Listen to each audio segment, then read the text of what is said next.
वहीं दिल्ली में कोरोना की मार के बीच ऑक्सीजन को लेकर त्राहिमाम है। अस्पतालों के ऑक्सीजन खत्म हो रही है। हाईकोर्ट की फटकार के बावजूद हालात सुधरते नहीं दिखाई दे रहे हैं और इस बीच कोरोना की वजह से एक एक करके लोग अपनों को खोते जा रहे हैं।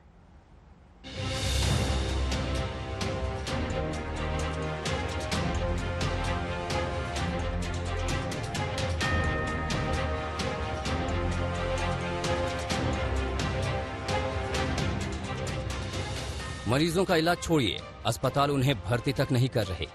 दिल्ली के बड़े बड़े अस्पतालों को ऑक्सीजन के लिए हाईकोर्ट से गुहार लगानी पड़ी। फटकार के बाद केंद्र सरकार ने ऑक्सीजन की सप्लाई बढ़ाई। इसके बावजूद कई अस्पतालों में देर रात ऑक्सीजन खत्म हो गया और जैसे तैसे उनका इंतजाम किया गया। हेल्थ सिस्टम के इस बदहाली के बीच कोरोना के लगातार बढ़ते मामलों ने दिल्ली एनसीआर में कोहराम मचा रखा है। इनमें 72 साल के कांग्रेस के वरिष्ठ नेता अशोक कुमार वालिया भी शामिल हैं। शीला दीक्षित सरकार में स्वास्थ्य मंत्री रह चुके वालिया ने दिल्ली के अपोलो अस्पताल में रात 1:30 बजे अंतिम सांस ली। कोरोना से पीड़ित डॉक्टर वालिया 3 दिनों से अस्पताल में भर्ती थे। डॉक्टर वालिया के निधन पर सभी दलों के नेताओं ने शोक जताया है। दिल्ली के पूर्व कैबिनेट मंत्री श्री अशोक वालिया जी के निधन का समाचार बेहद दुखद है। उन्होंने दिल्ली में सकारात्मक राजनीति को आगे बढ़ाया। ईश्वर उनकी आत्मा को शांति प्रदान करे। वहीं सीपीएम महासचिव सीताराम येचुरी ने कोरोना की वजह से अपने बड़े बेटे आशीष येचुरी को खो दिया।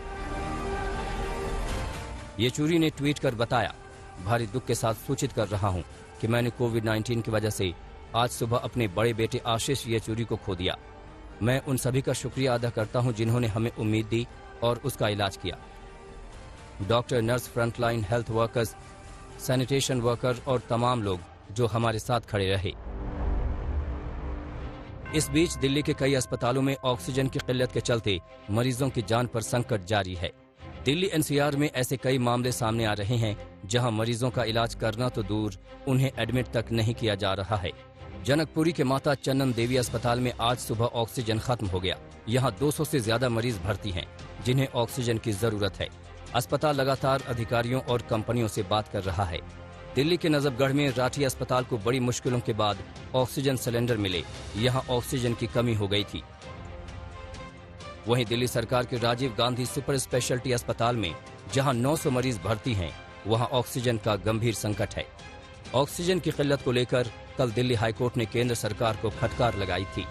दिल्ली हाईकोर्ट ने केंद्र सरकार को निर्देश दिया कि कोविड-19 के गंभीर रोगियों का इलाज कर रहे दिल्ली के हॉस्पिटल को किसी भी तरीके से ऑक्सीजन मुहैया कराई जाए। हैरानी जताते हुए अदालत ने ये भी कहा कि केंद्र हालात की गंभीरता को क्यों नहीं समझ रहा। कोर्ट से मिली फटकार के बाद केंद्र सरकार जागी और दिल्ली के तमाम अस्पतालों में ऑक्सीजन की सप्लाई आसपास के इंडस्ट्रियल एरिया से होने लगी है।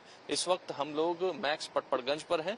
यहाँ पर भी चंद घंटों की ऑक्सीजन बची थी और कोविड के मरीजों के लिए जो सबसे जरूरी चीज इस वक्त है वो ऑक्सीजन है और इसकी सप्लाई उत्तर प्रदेश और हरियाणा के आसपास के इलाकों के जो इंडस्ट्रियल एरिया है वहां से अब की जा रही है।